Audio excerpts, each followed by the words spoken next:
Bien, comenzamos entonces. Ok, en las luxaciones lo que tenemos que ver es si hay compromiso neurovascular o no hay compromiso neurovascular. ¿A qué se refiere? Que tengo que ver si mi paciente presenta pulso distal a la lesión, hay motricidad, o sea, que pueda mover los dedos y también que presente sensibilidad. Si el paciente está con su brazo, o perdón, con el hombro luxado o el tobillo luxado y no hay compromiso, se le puede inmovilizar en esa misma posición. Pero si hay compromiso neurovascular, vale decir, no hay pulso, no puede mover los dedos y demás, tenemos que realizar una reducción. Primero vamos a alinear y luego vamos a reducir la fractura, o perdón, reducir la luxación para que podamos, para que pueda llegar irrigación distal a la lesión. ¿Ok? Ahora, tengo que tratar de reducir, colocar a su lugar ese huesito que ha salido hasta que logremos recuperar el pulso. Obviamente hay que colocarle una buena analgesia y sedación porque esto va a doler demasiado. Ustedes han buscado videos en YouTube, espero que lo hayan hecho, cómo reducir una luxación de hombro, una luxación de tobillo, que son las lesiones más comunes que van a encontrar cuando tú seas interno. Y también tengo que inmovilizar una posición antiálgica o en la que se encontraba el miembro si permite un buen manejo. O sea, mientras haya pulso, si está el brazo o el hombro o la extremidad que esté luxada, si hay pulso, se mantiene en esa posición. Lo importante es que ya no le duele. En el caso de las hemorragias, ¿qué tenemos que ver? Primero, o perdón, vamos a ver los pasos, perdón. Los pasos para controlar las hemorragias son 5.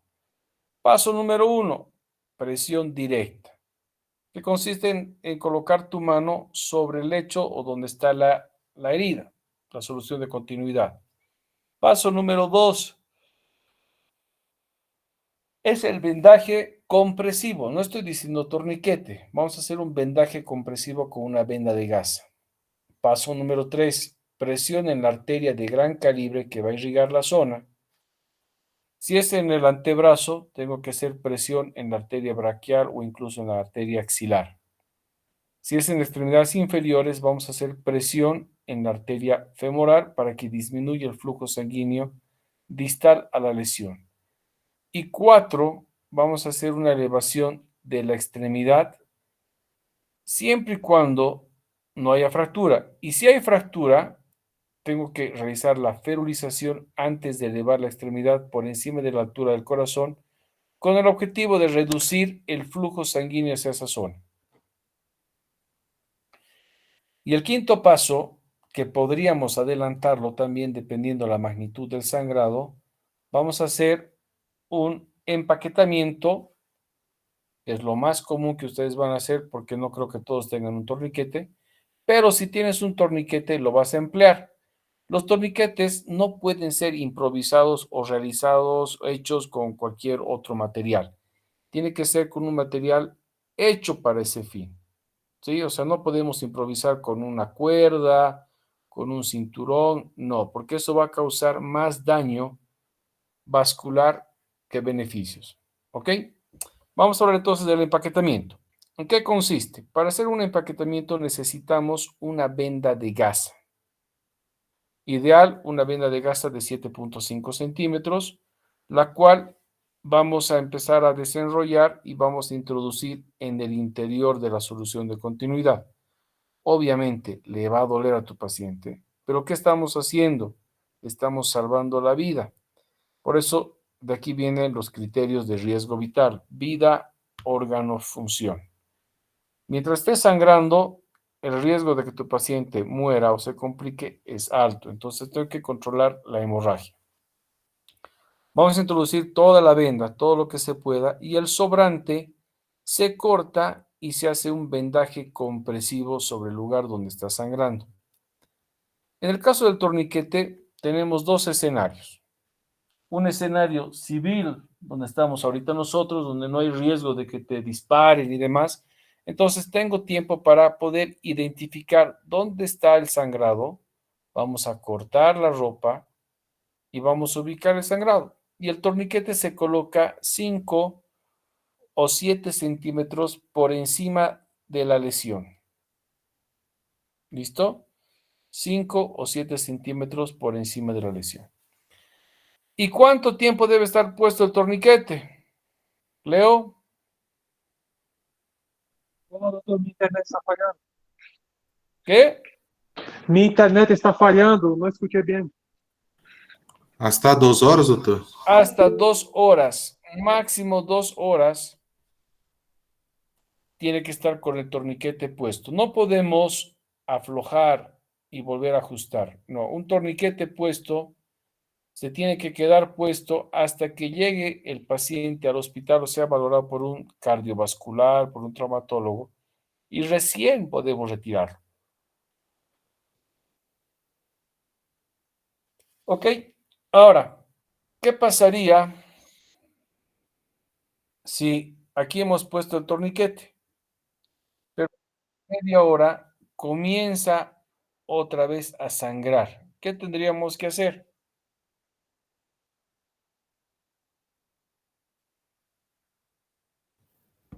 Doctor, creo que lo que debería hacer es hacer presión nuevamente para que no se haga más sangre, porque mismo que se haga presión demasiado y va a perder el miembro, al menos el paciente no va a morir de una hemorragia.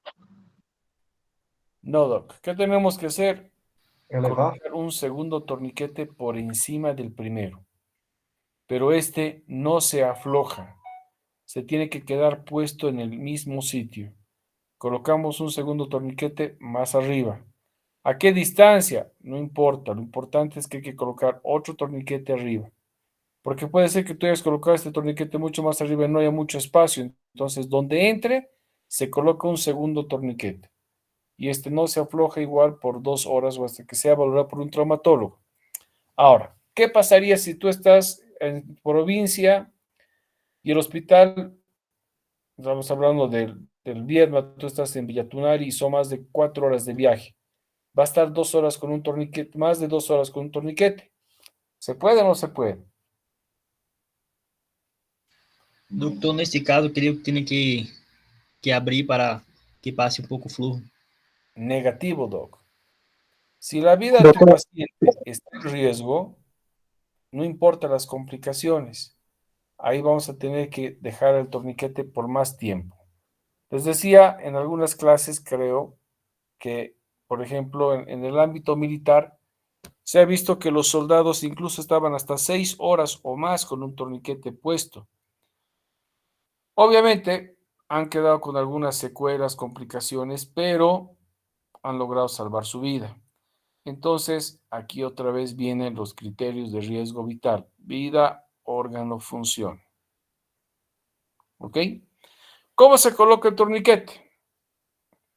Entonces es 5 a 7 centímetros por encima. Hay que pasar la cinta que tiene ¿cómo se llama esto? Por la chapa, por la hebilla, y hay que ajustarlo. Luego, con esta barra metálica, lo que tenemos que hacer es girar en sentido de las manecillas del reloj hasta que ya no puedas. ¿Cómo sé que un torniquete está bien puesto?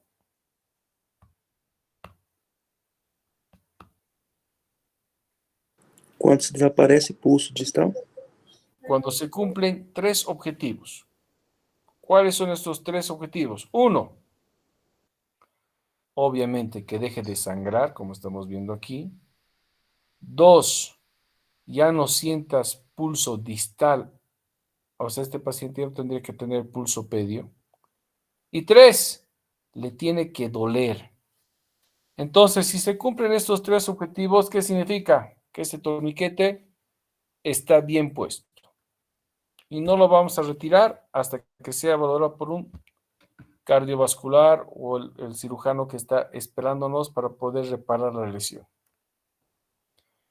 Importante, Doc, que en esta parte plomita o blanca que tienen los torniquetes, tú anotes la hora en la cual colocaste el torniquete.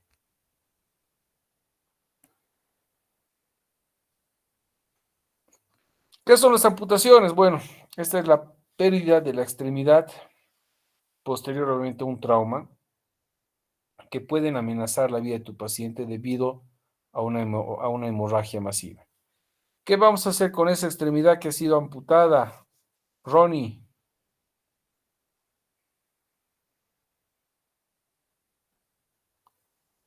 Ronieli,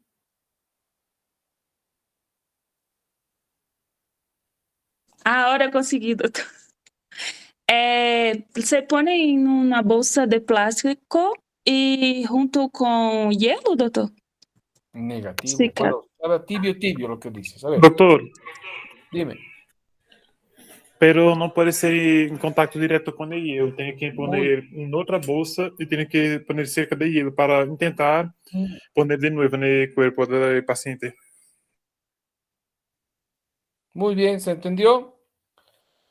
A ver, para que quede más claro. Entonces, primero, este paciente tiene que tener ya su vía periférica. Vamos a tratar de mantener una presión sistólica, una hipotensión permisiva. No te olvides eso.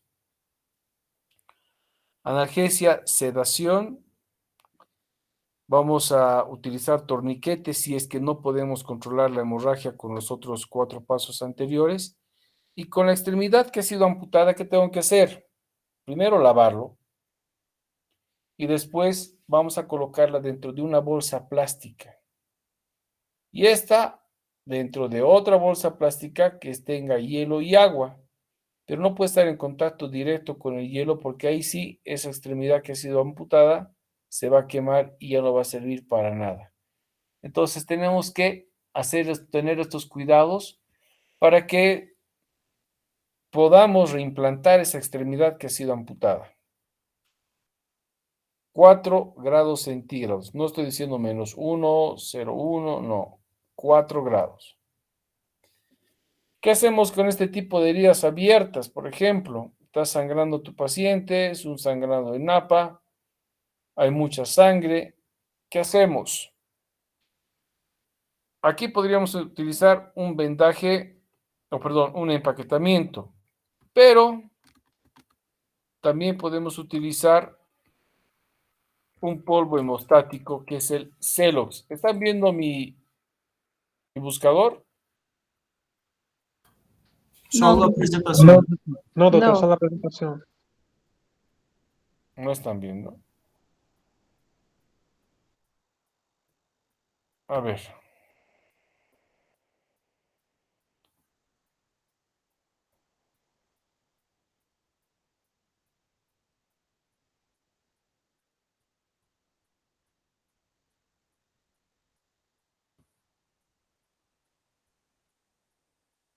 Ahora están viendo. Sí, doctor. Agora sim, doutor. Ya. Este es el polvo hemostático. Viene así granulado, con un aplicador, con una jeringa. Viene empapado en una gasa o, como te decía, un polvo. ¿Para qué? Para que tú puedas echar directamente sobre la lesión.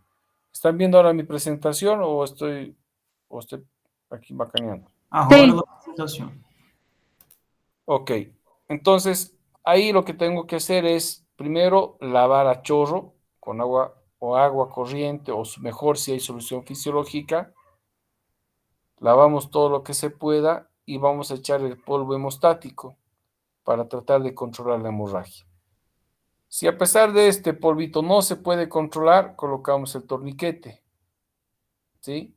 Ahora, si es una hemorragia exsanguinante, como ves acá, ya no vamos a hacer ABC, hacemos el CAB, porque mi objetivo es controlar la hemorragia.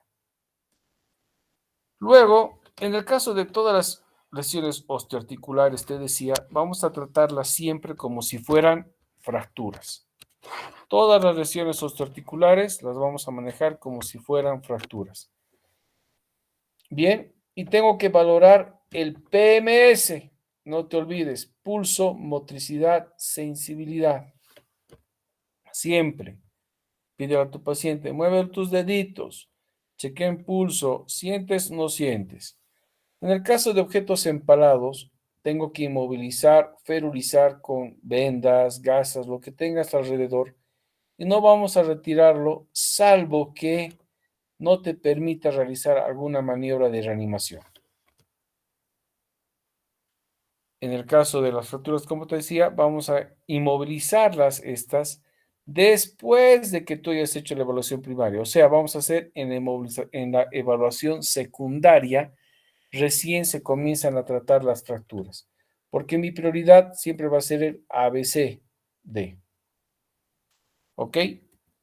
Entonces, la ferulización, ¿para qué sirve? Esta previene el movimiento o el roce o choque de los bordes óseos fracturados. Por lo tanto, va a eliminar el daño adicional, disminuye el dolor. Hay que inmovilizar en lo posible con una tabla espinal larga. Y también tenemos que colocar una segunda ferulización adicional durante el transporte si así se requiere. Entonces, Ronnie, es importante evitar la visión de túnel. ¿Qué era esto, Ronnie? Ronnie Eli.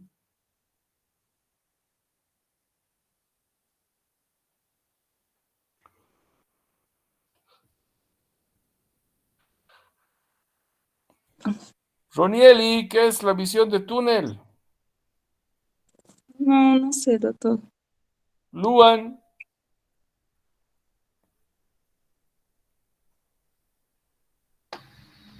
Doctor, Acá, doutor.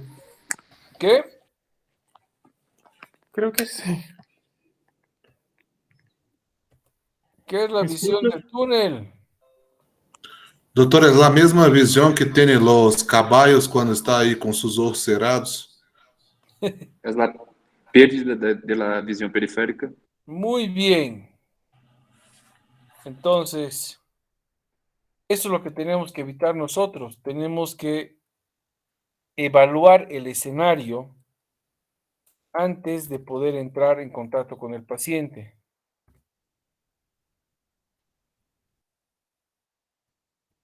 ¿No? No solamente ver la fractura, sino que tengo que evaluar el escenario, evaluar el ABC de tu paciente. ¿Qué grupo es? T1, ¿no? Sí, doutor, tem uno. Gracias.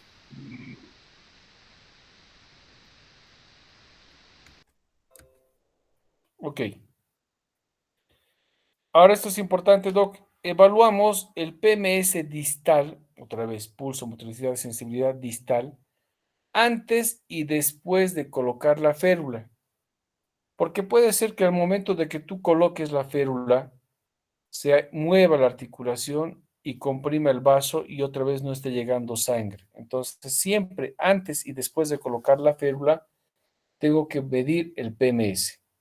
Cubrimos las heridas abiertas con vendajes estériles y esto también es importante. Voy a poner mi cámara porque quiero que me entiendas esto. A ver, ¿dónde está ahora el...? Aquí está.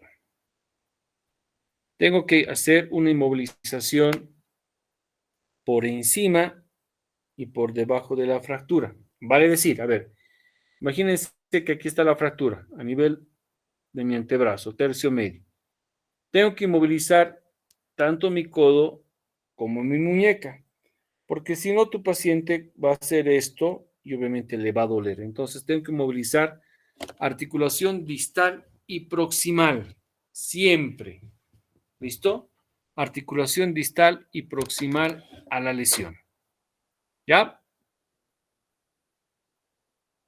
Doutor, pero em situações em que temos um membro largo, como o fêmur, por exemplo, a extensão de toda na perna, que não seja possível mobilizar todo, o que hacemos? ¿Cómo? Em situação de que a fratura é muito extensa, como em caso de fêmur, como haremos para mobilizar em caso de que seja uma fratura muito grande, muito exposta, como a perna? Ahora vamos a ver. Puedes improvisar con cualquier cosa. Por ejemplo, con estas férulas que son tablas acolchonadas. Y si no tienes, podemos improvisar. Eso es lo lindo de la emergencia. Muchas veces podemos improvisar o utilizar cualquier otra cosa con el objetivo, obviamente, de salvar la vida a mi paciente. Tenemos lo que vas a tener en el hospital, en todos los hospitales públicos siempre va a ser una tabla espinal y esta férula. ¿Cuánto tiempo puede estar un paciente sobre una tabla espinal larga?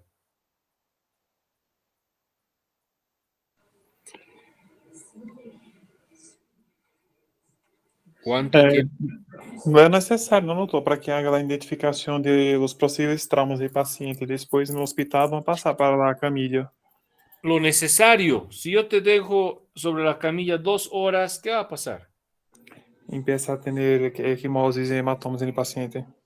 Lesiones por decúbito, ¿no ve? Entonces, lo más importante, Doc, es evitar daño a mi paciente. O sea, el segundo objetivo del médico es ese, evitar daños o complicaciones en mi paciente. ¿Qué dice la literatura? Un paciente debe ir inmovilizado máximo 30 minutos sobre una tabla espinal larga. Más tiempo va a causar daño a tu paciente. No mal es que não é a realidade, não, doutor. Se passa vezes mais tempo, porque, como você dije, é lejos onde está o paciente. Si yo sé que voy a estar de viaje mucho tiempo, más de 2 horas, 1 hora, qué sé yo, ¿qué tengo que hacer? Colocar pues una colchoneta encima de la tabla, porque si no le vamos a causar lesiones por presión, por lesiones en decúbito, por la presión. Si tu paciente tiene TEC, hipertensión intracraneal, igual esto puede aumentar la hipertensión, aumentar. E Entonces, isso é na ambulância, não, doutor? exacto, en la ambulancia. Ahora, me acuerdo una vez, yo llegué a la clínica y veo un paciente sobre la cama, pero estaba sobre la tabla espinal larga y eran las 6 de la mañana, 6:30. ¿Qué había pasado? El accidente había ocurrido a las 11 de la noche y estaban esperando a que llegue el neurocirujano para que valore al paciente, pero el pobre cuate estaba sobre la tabla más de 5 horas. ¿Es correcto esto? Não. Negativo. Entonces, Doc, tenemos máximo 30 minutos. Esta tabla espinal larga, ¿para qué sirve? Para transportar, no es tratamiento. Solamente sirve para transportar. Y si yo quiero transportar largas distancias, es mejor utilizar esta tabla espinal larga. Digo, estas férulas al vacío, perdón. Borren eso, borren. Férulas al vacío, se llaman estas de aquí abajo. ¿En qué consisten estas férulas? En su interior tiene esas bolitas que tienen las almohaditas de viaje, que te colocas al cuello, millones. Y con esta bombita lo que hace es sacar el aire para que esto se amolde a la anatomía de tu paciente. Y de esta manera podemos hacer viajes intercontinentales si quieres. No hay ningún riesgo, el paciente va muy cómodo, tranquilo. ¿Ok? No te olvides que en un trauma, una lesión, un accidente de tránsito, qué sé yo, de acuerdo al escenario vamos a sospechar que tiene una lesión cervical. Entonces, el collarín es importante, el movimiento que vamos a hacer con el paciente tiene que ser muy bien dirigido por el líder, todo en bloque, y el collarín ya sabes que solamente evita que se mueva la cabeza de arriba hacia abajo, pero no evita que se mueva hacia los costados. Por lo tanto, debe haber alguien que siga sujetando siempre la cabeza. Doutor, pero como vai poner corretamente com esse colchonete, digamos, na tábua espinal? Porque não vai ter um equilíbrio como seria a tábua espinal completa, solamente ella. Se puede, Doc, y te vamos a demostrar. Puedes colocar incluso hasta una frazada enrollada, doblada, para que amortigue, acolchone siempre algo, porque si no le va a doler. Imagínate que fuera un abuelito, 80 años. Si tú le colocas sobre la tabla, ya va a llegar incluso hasta con úlceras. Entonces tengo que proteger esto. En el caso de fracturas de pelvis, ideal sería poder contar con este cincho pélvico, pero no siempre vamos a encontrarlo. Entonces, ¿qué voy a hacer? Vamos a improvisar con una sabanilla, con algo que vaya a inmovilizar la pelvis. Y esto debe ser muy bien apretado, sujetado para que no se suelte hasta que sea valorado por un traumatólogo y él dé la indicación de retirar la sabanilla o el cincho pélvico. No tengo sabanilla, estamos en el campo, qué sé yo, y tu compañero se cayó, puedes improvisar con su mismo pantalón, ¿sí? Como estás viendo en la imagen, como si fuera un pañal. En el caso de las fracturas de huesos largos del fémur, por ejemplo, tenemos la férula de tracción de Thomas, es esta de acá, y esta es la de Donway. ¿En qué consiste? Tú ves acá, en el tobillo tiene como una tobillera, ¿sí? Y hay una roldana que lo que va a hacer es tracción distal para tratar de alinear el fémur y de esta manera evitar que haya un roce o choque entre entre las dos piezas que han sido fracturadas. Este es ideal, esta férula es ideal, como te decía, en el caso de las fracturas de fémur. No tengo esta, ni modo, podemos improvisar incluso con la otra extremidad que está sana, o colocamos tablas, lo que tú tengas alrededor para evitar que se muevan o que rocen los huesos que están fracturados. En el caso de las fracturas de rodilla, normalmente esto se ve en mujeres que hacen ballet y demás, se le salió la rótula o se fracturó y se quedó con la rodilla flexionada. Y en esta posición no le duele. ¿Podemos inmovilizar esa posición? Claro que sí, siempre y cuando el PMS esté conservado. En el caso de fracturas de tibia peroné, lo mismo. Aquí estamos viendo el uso de las vendas. ¿Cuántos tipos de vendas hay? Varias, pero las que más vamos a tener contacto o con las que más vamos a ver van a ser las férulas de gasa, perdón, las vendas de gasa y las vendas elásticas. La venda de gasa, ¿cómo se usa? Puedes comenzar por arriba, por abajo, por donde tú quieras, con las vendas de gasa. Pero con las vendas elásticas, sí o sí debes comenzar en la parte distal hacia proximal. ¿Estamos? Siempre de distal a proximal con las vendas elásticas. Y no podemos mezclarlas. Si comenzaste con las de gasa, terminas con las de gasa. No puedes mezclar. ¿Ok? Y estas son las férulas que normalmente tenemos los servicios de emergencias médicas. Nosotros tenemos esta. Y es muy útil, muy cómoda. ¿Por qué? Porque me permite valorar color, temperatura, pulso, ¿sí? Y no se rompe, no se pincha como las férulas inflables. En el caso de fracturas de clavícula, puedes usar este tipo de vendaje, el vendaje tipo Bell-Pau, eso quiero que se anoten y busquen. Bell-Pau, con B de vaca. ¿Entendido? Busquen videos en YouTube y vean cómo se hace el vendaje Bell-Pau. Ya, doctor. También en el caso de fracturas de codo, como te decía, si le duele mucho a tu paciente el extender, podemos inmovilizar también con el codo flexionado. Esta es la férula que vas a tener en el hospital. Como te decía, personalmente a mí no me gusta. ¿Por qué? Porque no me permite valorar color, temperatura, ni muchas veces el pulso.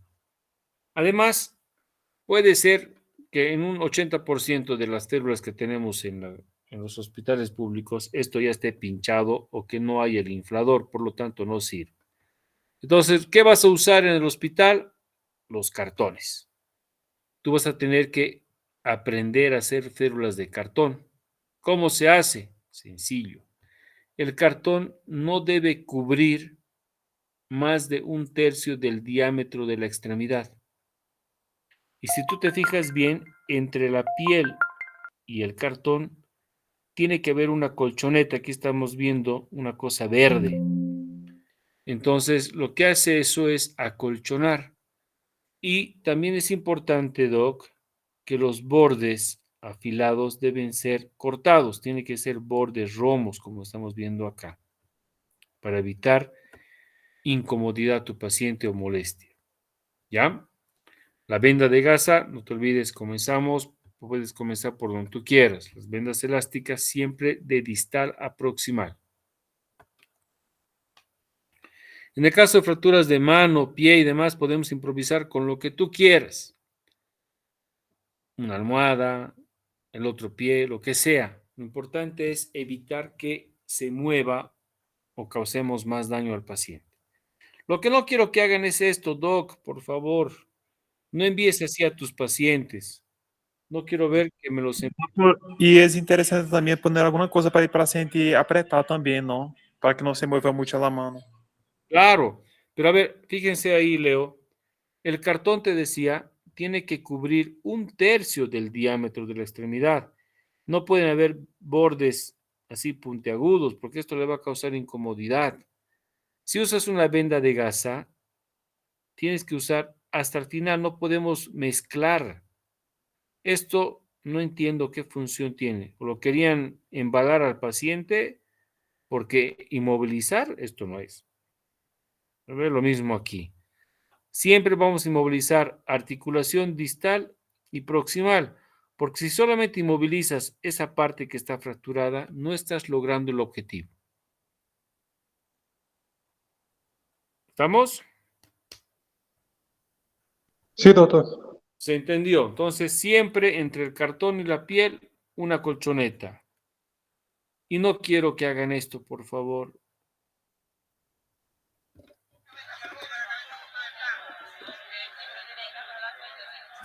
Hay muchos errores, fíjense.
Bien, entonces eso ya sabes es lo que no tienes que hacer. ¿Dudas? No, doctor, todo claro. Perfecto, entonces el examen del siguiente jueves es hasta este tema. Todo lo que hemos visto, incluyendo fracturas, no va a entrar el shock. Se han salvado, han rezado mucho, bien. Así que ahí quedamos. Para el final va a entrar lo demás. ¿Listo? Ya, doctor, perfecto. Claro, Gracias. gracias. Bien, que tengan buena noche. Vayan a estudiar, angelitos. Nos vemos el jueves. Buenas noches, Igualmente, Doc. doctor, buenas noches. Mañana los que tienen clase conmigo, ya saben, sus presentaciones. Chao. También, Chao. Doctor, Bye. Chao, Doc.